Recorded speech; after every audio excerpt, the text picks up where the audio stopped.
Há uma pergunta que surge repetidamente quando se fala de namoro moderno.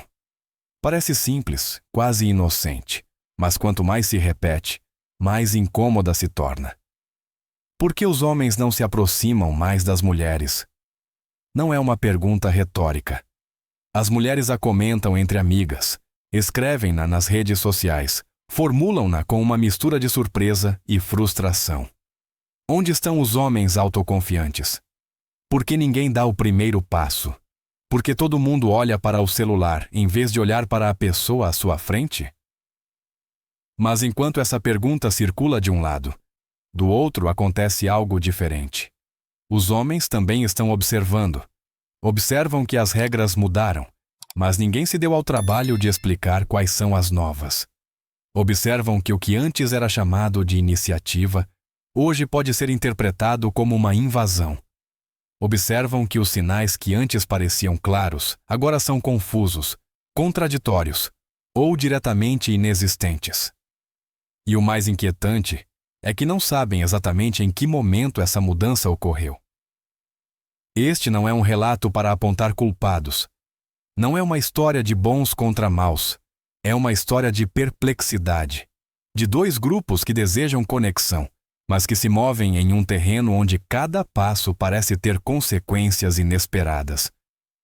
Porque o que está acontecendo não se limita a bares, ruas ou aplicativos de namoro. Tem raízes mais profundas, em como as pessoas sempre se uniram e em como hoje tentamos fazê-lo de uma forma radicalmente distinta. Para entender por que o silêncio se tornou tão comum, primeiro é preciso observar o que está acontecendo no nível mais básico, na experiência cotidiana dos homens que pararam de se aproximar. E o que encontramos ali não é desinteresse, mas algo muito mais complexo e perturbador. O que muitos homens estão vivenciando hoje não é apatia nem falta de desejo. É uma forma de bloqueio silencioso que foi sendo construído com o tempo. Uma paralisia que surge justamente no momento em que deveriam agir. Não é que não queiram conhecer uma mulher, falar com ela ou expressar interesse. É que o simples ato de se aproximar se tornou uma fonte real de ansiedade. Durante gerações, os homens sempre sentiram nervosismo ao dar o primeiro passo. O medo da rejeição sempre esteve lá, mas agora esse medo se transformou. Já não se trata apenas de ouvir um não. Trata-se do temor de ser mal interpretado, de ser visto como incômodo, inapropriado ou até perigoso. De que uma interação breve e respeitosa termine convertida em uma humilhação pública, em um rótulo difícil de apagar. Muitos homens sentem que a margem de erro diminuiu, até quase desaparecer. Antes, uma leitura errada podia terminar em uma situação incômoda, que era esquecida no dia seguinte. Hoje, o risco percebido é muito maior. Uma palavra maldita, um gesto fora de lugar ou um sinal interpretado incorretamente pode ter consequências sociais, profissionais ou pessoais. E quando o custo potencial aumenta, o instinto humano mais básico entra em jogo: evitar o risco. De fora, este comportamento é facilmente confundido com fraqueza, mas de dentro é vivido como uma resposta racional a um ambiente incerto. Os homens não deixaram de desejar conexão. De fato, muitos a desejam mais do que nunca. O que mudou foi a avaliação interna que fazem antes de agir. O cálculo silencioso que ocorre em segundos e que cada vez mais termina com a mesma conclusão: melhor não fazer nada. Este é o ponto em que começa a incompreensão. Porque enquanto alguns interpretam o silêncio como falta de interesse, outros o vivem como uma forma de autoproteção. E esse mal-entendido inicial é apenas o começo de um problema muito mais profundo. Existe uma explicação fácil que se repete constantemente. Os homens não se aproximam mais porque se tornaram mais fracos, porque perderam a coragem, porque não sabem mais assumir riscos. Esta ideia soa simples e tranquilizadora, mas é falsa. O que está acontecendo não tem a ver com uma queda repentina do caráter masculino, mas com uma mudança profunda no ambiente. E quando o ambiente muda, o comportamento muda com ele. Os seres humanos respondem a incentivos. Sempre o fizeram. Quando o custo de uma ação aumenta e a recompensa permanece a mesma, ou até diminui, a ação torna-se menos atraente. Não é uma questão emocional, é matemática. Hoje, para muitos homens, o custo potencial de se aproximar de uma mulher desconhecida é alto. Rejeição pública, dano à reputação, rótulos sociais difíceis de eliminar. Consequências que podem se estender muito além daquele momento específico. Ao mesmo tempo, a recompensa é incerta.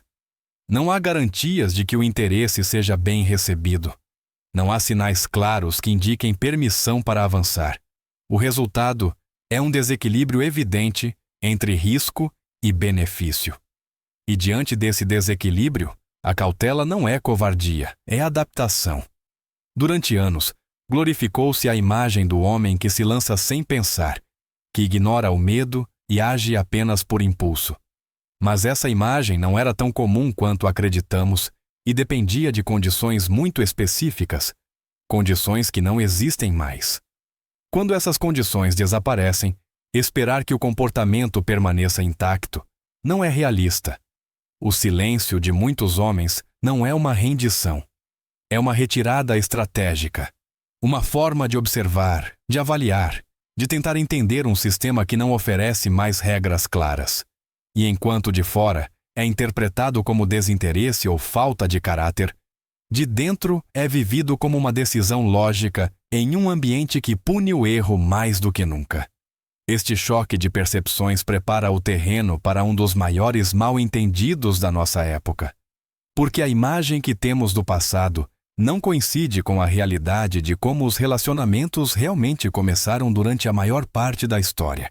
Existe uma imagem muito enraizada na imaginação coletiva, a do homem do passado que se aproximava sem medo, que falava com desconhecidas com naturalidade, que conquistava graças ao seu carisma e determinação. Ela é repetida como se fosse uma verdade histórica, como se durante séculos os homens tivessem percorrido bares e ruas, iniciando romances com mulheres que nunca tinham visto antes. Mas essa imagem é, em grande parte, um mito. Durante a maior parte da história humana, as relações não começavam assim. Não nasciam do encontro casual entre estranhos, mas de contextos compartilhados. As pessoas se conheciam dentro de comunidades pequenas, onde todos sabiam quem era quem. Famílias, vizinhos, ambientes religiosos, locais de trabalho estáveis. O futuro companheiro ou companheira não era alguém misterioso do outro lado de uma sala, mas uma pessoa integrada em um círculo social comum. A chamada abordagem a frio. Esse ato de se dirigir a um desconhecido com intenção romântica não foi a norma histórica. Foi uma exceção, um fenômeno limitado no tempo e no espaço. Surgiu com força em certas cidades ocidentais durante o século XX, impulsionado pela urbanização, pela vida anônima e por mudanças culturais profundas. Foi possível porque as consequências sociais eram menores e porque existiam espaços projetados especificamente para esse tipo de interação. Confundir esse breve período com a regra geral distorceu nossa percepção. Acreditamos que o normal era a audácia constante, quando na realidade o normal era a mediação social. A confiança não surgia do vácuo, mas do contexto. Havia referências, reputações, vínculos prévios que reduziam a incerteza para ambas as partes. Quando hoje se pergunta por que não existem mais esses homens que se aproximam sem hesitar, a resposta incômoda é que eles nunca foram maioria. Foram o produto de uma configuração social muito específica. E agora que essa configuração se desvaneceu, continuamos esperando comportamentos que já não se encaixam na realidade atual. Este choque entre expectativa e realidade não afeta apenas como um relacionamento se inicia, mas também o que esperamos que esse relacionamento seja uma vez que exista. Para compreender o presente, é necessário olhar com honestidade para o passado. Durante a maior parte da história, as relações não surgiam da atração espontânea entre dois desconhecidos. Formavam-se lentamente dentro de estruturas sociais bem definidas. A família, A comunidade, a religião e o trabalho atuavam como pontes entre homens e mulheres. Não apenas facilitavam o encontro, também o regulavam. Os casais se conheciam por meio de pessoas em comum. Alguém apresentava alguém. Alguém garantia que aquela pessoa era conhecida, aceitável, confiável. Não existia a pressão de ter que se vender em segundos, nem de interpretar sinais ambíguos em um ambiente cheio de estranhos. O interesse se desenvolvia com o tempo, apoiado pela repetição e pela familiaridade. E se surgisse um conflito ou um mal-entendido, havia um contexto que o amortecia. Estas estruturas cumpriam uma função crucial. Reduziam o risco. Para os homens, a rejeição não implicava uma humilhação pública. Para as mulheres, a aproximação não vinha de um desconhecido absoluto, mas de alguém que já havia passado por um filtro social. Não era um sistema perfeito, mas oferecia estabilidade e previsibilidade. Com a modernidade, essas redes se enfraqueceram. As cidades cresceram, as comunidades se fragmentaram e a vida tornou-se mais anônima. As pessoas começaram a procurar parceiros por conta própria, sem intermediários, sem referências compartilhadas. A liberdade aumentou, mas também a incerteza. De repente, cada encontro tornou-se uma aposta individual. O que muitas vezes se esquece é que este modelo é recente. Não representa a forma como os seres humanos criaram vínculos durante milhares de anos, e ao eliminar as estruturas que guiavam a aproximação, também eliminamos muitos dos sinais e proteções que tornavam esse processo mais compreensível para ambos os lados. Esta mudança não transformou apenas a maneira como as pessoas se encontram. Também alterou profundamente o que esperam umas das outras, uma vez que o relacionamento começa. Quando se fala do passado, costuma-se idealizar a ideia do matrimônio como uma união profunda baseada no amor, na cumplicidade emocional e na paixão constante. Mas essa imagem é, em grande parte, uma projeção moderna. Durante a maior parte da história, o casamento não foi uma história de romance. Foi uma instituição prática, projetada para cumprir funções concretas. Casar-se significava unir recursos, assegurar descendência, manter a estabilidade do grupo familiar e garantir a sobrevivência a longo prazo. O afeto podia surgir com o tempo, mas não era o ponto de partida nem a condição principal. Ninguém esperava que seu parceiro fosse seu melhor amigo, seu confidente emocional, sua principal fonte de felicidade e seu maior estímulo intelectual ao mesmo tempo. Essa expectativa simplesmente não existia. A vida cotidiana era dividida em esferas. Os homens encontravam apoio e companhia em outros homens. As mulheres faziam o mesmo dentro de seus próprios círculos. O casal compartilhava responsabilidades, mas não carregava todas as necessidades emocionais do outro.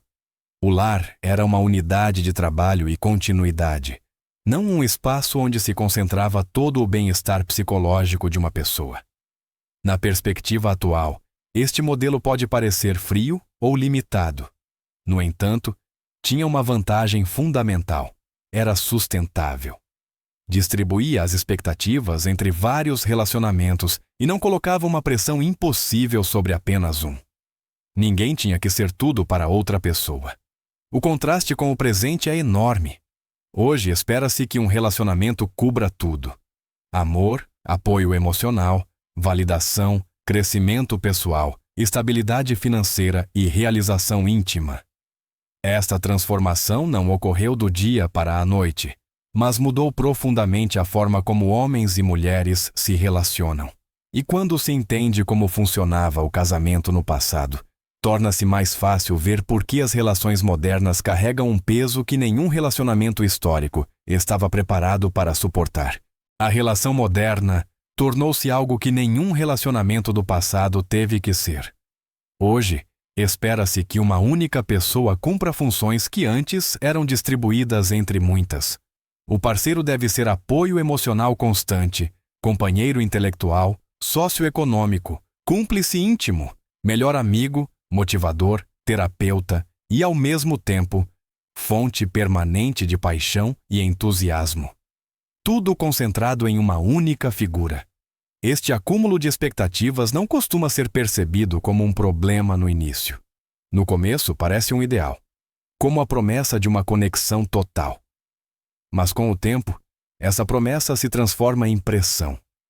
Porque nenhum ser humano consegue sustentar esse nível de demanda de forma constante, sem falhar em algum ponto. Para muitos homens, esta pressão é vivida de maneira particularmente intensa. Pede-se que estejam emocionalmente disponíveis de formas que seus pais e avós nunca tiveram que assumir, mas sem renunciar a outros papéis tradicionais.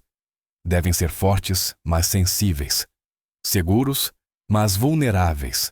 Líderes, mas sempre dispostos a ceder. Expressivos, mas sem perder o controle. Cada expectativa parece contradizer a anterior. Quando tentam entender o que realmente se espera deles, raramente encontram respostas claras. A mensagem implícita costuma ser que devem descobrir sozinhos, adaptar-se conforme o ritmo e aceitar a crítica quando falham. Este ambiente não fomenta a confiança, mas sim a cautela. Não impulsiona a iniciativa, mas o medo de errar. As mulheres também enfrentam suas próprias contradições, mas a narrativa social costuma oferecer-lhes mais espaço para expressar frustração. No caso dos homens, o desabafo é frequentemente interpretado como fraqueza, e assim, a carga emocional se acumula em silêncio. Este desequilíbrio não destrói as relações imediatamente. Ele as erode aos poucos. E quando finalmente surgem a distância, a frustração ou o afastamento, confundem-se com falta de amor, quando na verdade são o resultado de uma estrutura que exige mais do que pode dar. No centro da confusão atual existe um conjunto de expectativas que colidem entre si. Mensagens que parecem claras quando ouvidas separadamente, mas que se tornam impossíveis de cumprir quando combinadas. Tanto homens quanto mulheres recebem instruções contraditórias sobre como devem se comportar, o que devem desejar e o que realmente se espera deles em um relacionamento. Aos homens, diz-se que sejam emocionalmente abertos, mas que não pareçam intensos demais. Que tomem a iniciativa, mas apenas quando houver certeza absoluta de que é bem-vinda. Que sejam seguros, mas nunca dominantes. Que liderem, mas sem impor. Cada passo torna-se um equilíbrio delicado, onde um movimento em falso pode ser interpretado como uma falha de caráter. As mulheres, por sua vez, também caminham sobre uma linha tênue. Espera-se que sejam independentes, mas que ao mesmo tempo valorizem ser cuidadas.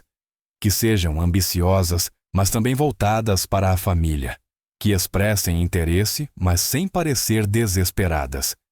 Que desfrutem de sua liberdade, mas sem perder o atrativo social. Essas demandas nem sempre são expressas de forma direta, mas estão presentes na cultura que as cerca. O problema não é o fato de existirem expectativas. O problema é que muitas delas se contradizem. E quando ninguém reconhece essas contradições, o resultado é frustração mútua. Cada parte sente que está fazendo o que é certo, e mesmo assim, algo não funciona.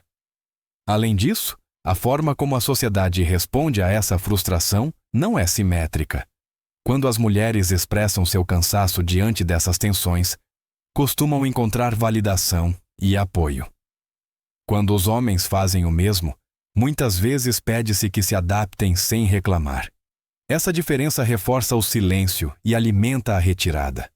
Sem uma linguagem comum para falar sobre essas tensões, as relações tornam-se campos minados. Não por falta de boa intenção, mas pela ausência de regras claras em um sistema que exige perfeição sem oferecer orientação. Uma das razões mais profundas pelas quais as relações modernas geram tanta confusão é que a maioria das pessoas não segue um único modelo mental sobre o que deveria ser um relacionamento. Na verdade, convivem pelo menos 3 roteiros distintos, e muitas vezes incompatíveis, que são ativados sem que ninguém tenha plena consciência disso. O primeiro roteiro é o tradicional. Nele, a relação é entendida como uma aliança prática. Há papéis relativamente claros, compromisso a longo prazo e uma forte influência da família e da comunidade. A estabilidade é priorizada acima da emoção intensa. O amor pode crescer com o tempo, mas não é o único pilar. Este roteiro diz: encontre alguém adequado, construam algo juntos e façam funcionar. O segundo roteiro é o romântico. Aqui surge a ideia da alma gêmea, do destino, da conexão única que justifica tudo. A relação deve parecer especial, profunda, quase mágica. A emoção é central, e qualquer sinal de rotina ou esforço é interpretado como uma perda de autenticidade. Este roteiro promete que, se a pessoa for a correta, tudo fluirá naturalmente. O terceiro roteiro é o transacional. Neste modelo, a relação é avaliada constantemente em termos de benefício pessoal. O que eu ganho? Isso continua agregando valor à minha vida. Se a resposta deixa de ser satisfatória, a saída é considerada legítima e até necessária. O compromisso é condicional e está sujeito a uma avaliação permanente. O problema é que a maioria das pessoas mistura esses três roteiros.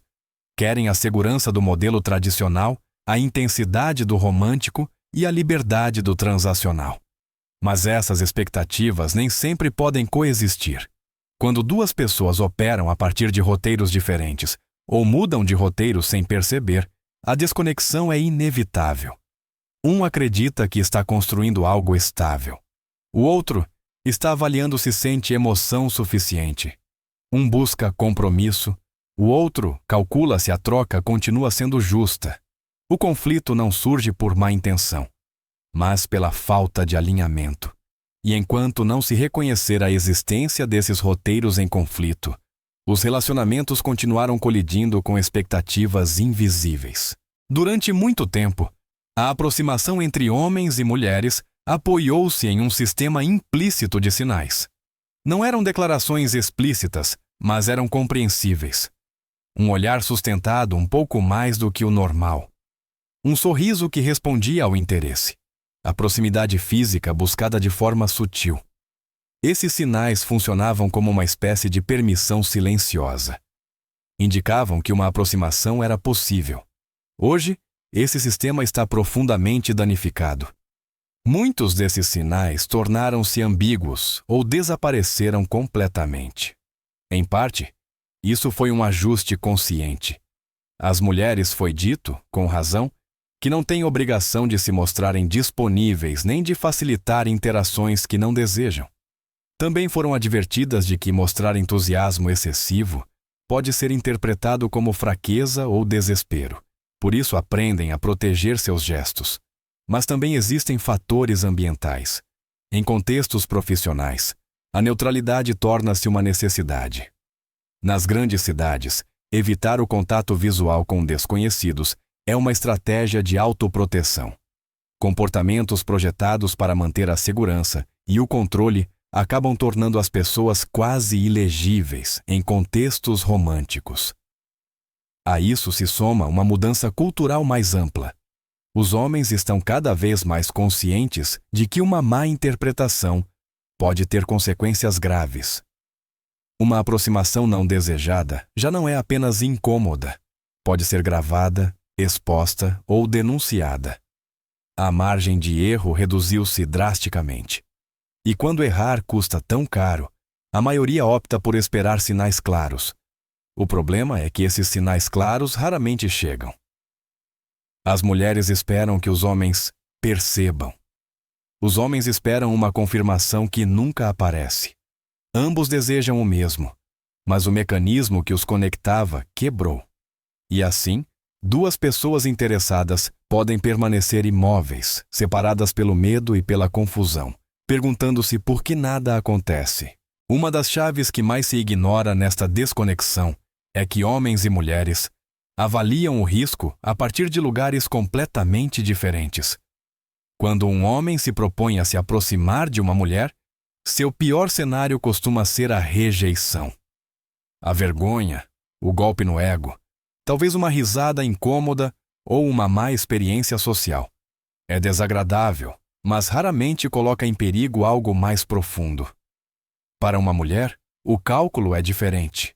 Quando um homem desconhecido se aproxima, O pior cenário não é apenas incômodo. Pode ser perigoso.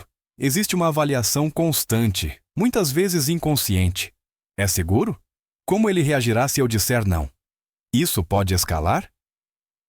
Esse pano de fundo de ameaça potencial acompanha muitas interações femininas e condiciona seu comportamento muito mais do que os homens costumam imaginar.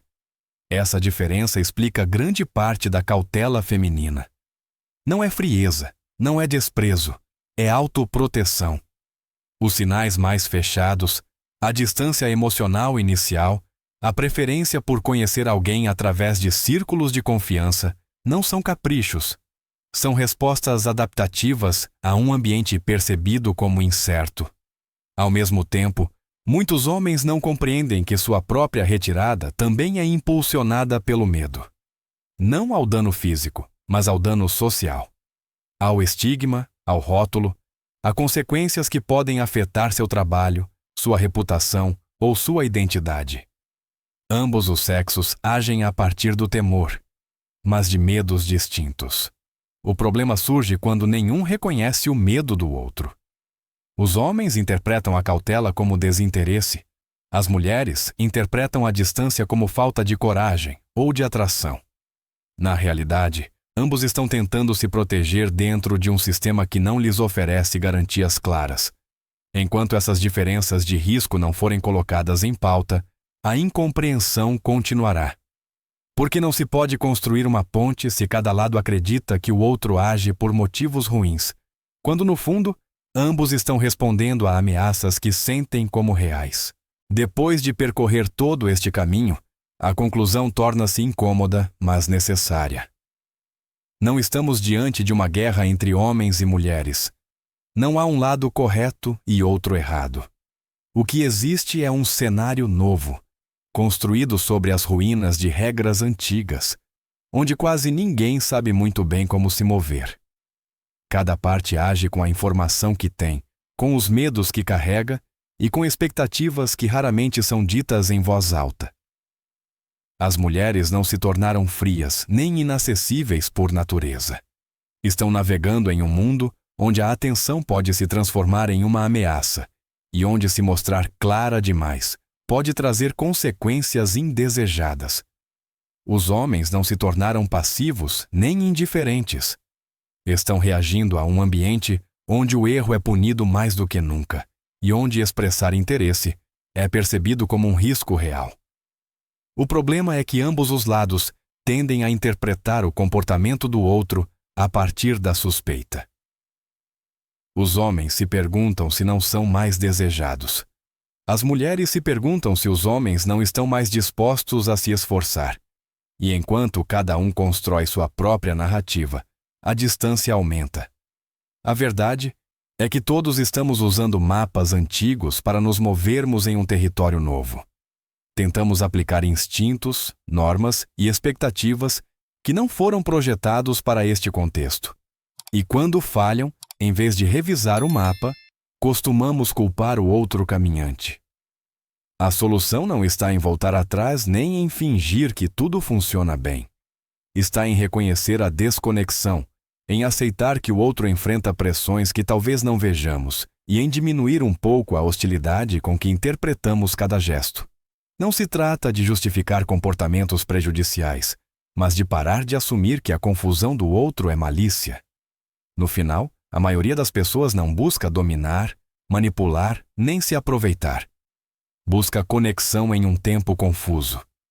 E talvez o primeiro passo para reconstruir algo mais saudável seja nos perguntarmos, com honestidade, qual parte deste problema estamos dispostos a entender melhor. Agora a conversa está aberta. Você acha que esta desconexão tem solução? Ou estamos entrando em uma etapa onde homens e mulheres se entendem cada vez menos? Compartilhe sua opinião nos comentários e continuemos falando sobre isso.